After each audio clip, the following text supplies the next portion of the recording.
Constantinople stood as a beacon of civilization for over 1,000 years. It was the capital of the Roman Empire in the east, later known as the Byzantine Empire. The city was built on a triangular peninsula commanding the Bosphorus Strait. This strategic waterway linked the Black Sea to the Mediterranean, giving Constantinople immense control over trade routes. Goods from Asia, Russia and Europe flowed through its bustling harbors. Silks, spices, furs and grains filled its markets, making it incredibly wealthy.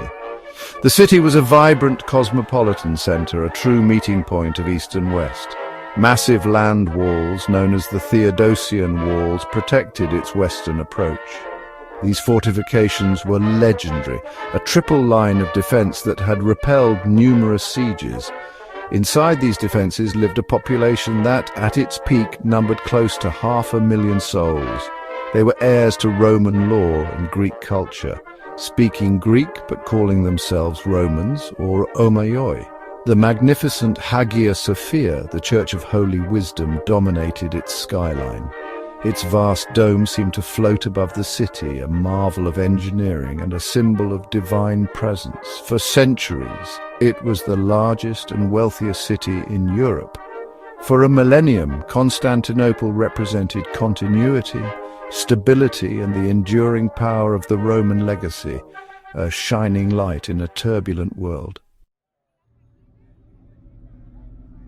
By the early 15th century, the once mighty Byzantine Empire was a shadow of its former self.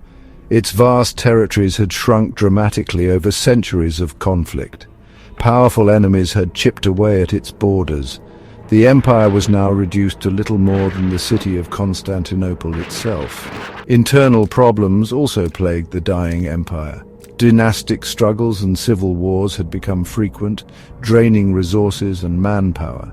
The once efficient imperial administration had decayed.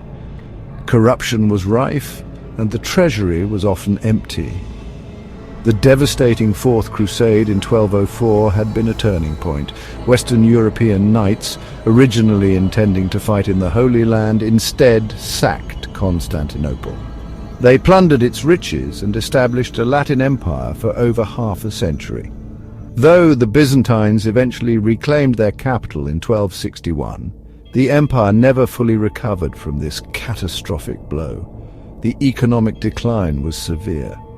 Genoese and Venetian merchants had come to dominate the empire's trade.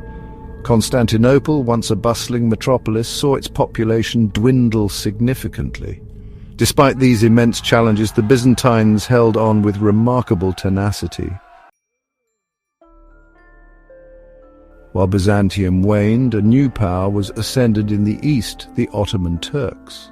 Originating from a small Anatolian beylik, or principality, the Ottomans had rapidly expanded their domains. By the late 14th century, they had crossed the Dardanelles into Europe. They established a firm foothold in the Balkans, defeating Serbian and Bulgarian kingdoms. They effectively surrounded Constantinople, making the Byzantine capital an isolated Christian island in a growing Ottoman sea. The Ottomans had long coveted Constantinople. Its strategic location was undeniable. Capturing it would consolidate their empire, linking their Anatolian and European territories. It would also give them control over the lucrative Black Sea trade. For the Ottomans, Constantinople, or Constantinia as they called it, held immense symbolic value. Several Ottoman sultans before Mehmed II had attempted to take the city, but its defenses had proven too strong. Sultan Murad II, Mehmed II's father, had laid siege to Constantinople in 1422. However, the Ottomans learned from each attempt. They grew stronger, more organized, and more determined. Sultan Mehmed II ascended to the Ottoman throne for the second time in 1451 at the young age of 19. He was a complex and formidable figure. Highly intelligent, well-educated, and multilingual, he possessed an iron will and boundless ambition. Unlike some of his predecessors, Mehmed was singularly focused on one grand objective: the conquest of Constantinople. He saw it as his destiny, a feat that would immortalize his name and establish the Ottoman Empire as the dominant power in the region. Mehmed was not one to rush into action without careful planning. He studied previous sieges of the city, analyzing their failures. He understood that Constantinople's defenses, particularly the Theodosian walls, were still a major challenge. His preparations were meticulous and wide-ranging. One of Mehmed's most significant early moves was the construction of a massive fortress on the European side of the Bosphorus. This strategic move demonstrated Mehmed's resolve and his understanding of siege warfare. In early April of 1453, Sultan Mehmed II's vast army arrived before the land walls of Constantinople. Estimates of the Ottoman force vary, but it likely numbered between 80,000 and 120,000 regular troops. This formidable host also included a large number of irregulars and auxiliaries. The army was well equipped and highly motivated, inspired by their young sultan's determination. They stretched for miles along the western front of the city, from the Sea of Marmara to the Golden Horn. The Byzantines, in stark contrast, were vastly outnumbered. Emperor Constantine V Palaiologos could muster only around 7,000 fighting men. This small force included about 2,000 foreign volunteers, mostly Genoese and Venetians. Among them was the brave Genoese commander Giovanni Giustiniani Longo, who became a key figure in organizing the defense. Despite the overwhelming odds, the defenders were determined to resist. Mehmed II established his command post opposite the St. Romanus Gate, in the central section of the land walls. He ordered his great cannons to be positioned strategically to bombard the most vulnerable points. The Ottoman fleet, numbering over 100 ships, blockaded the city from the sea. The siege had truly begun, with the city completely encircled by land and sea.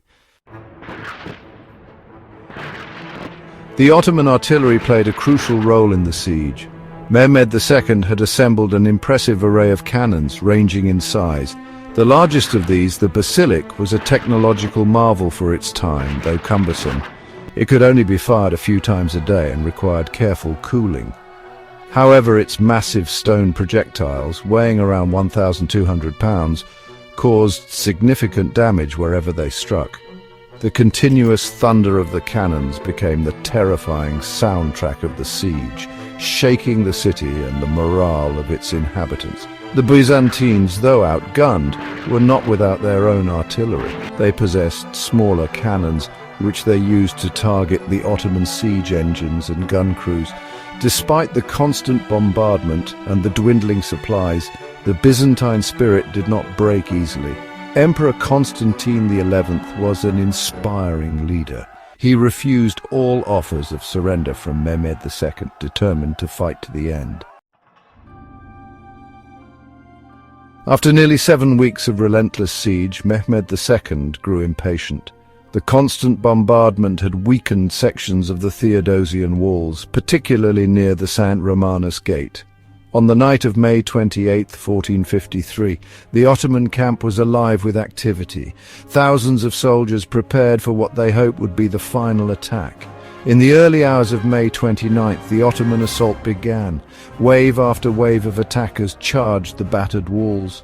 The first waves consisted of irregular troops, the Bashibazuks, whose main purpose was to exhaust the defenders. They were followed by better-equipped Anatolian regulars. The Byzantines and their allies fought with desperate courage, repelling these initial attacks.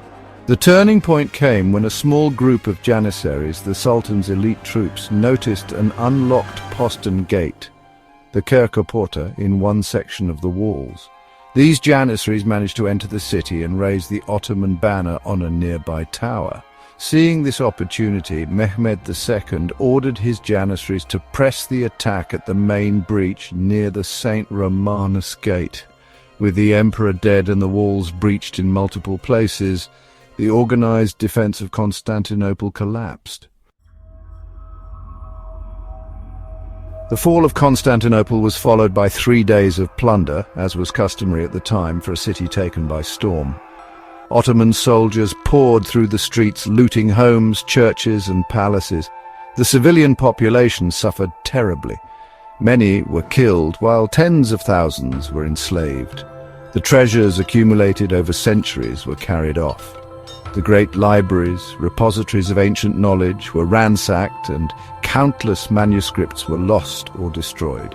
Sultan Mehmed II made his triumphal entry into the conquered city on the afternoon of May 29th. He rode to the Hagia Sophia, the magnificent cathedral that had been the heart of Eastern Orthodox Christianity for nearly a millennium. Dismounting, he entered the great church and ordered it to be converted into a mosque. Mehmed, now known as Fatih Sultan Mehmed or Mehmed the Conqueror, proclaimed Constantinople the new capital of the Ottoman Empire, renaming it Istanbul. His vision was to transform Constantinople into a vibrant, multicultural imperial capital, the center of a powerful and expanding Ottoman world. The fall of Constantinople in 1453 was a watershed moment in world history, sending shockwaves across Europe and the Mediterranean. It marked the definitive end of the Middle Ages for many historians and heralded the dawn of a new era. The Ottoman Empire, now firmly established with a magnificent capital straddling Europe and Asia, became a dominant force in international politics for centuries to come.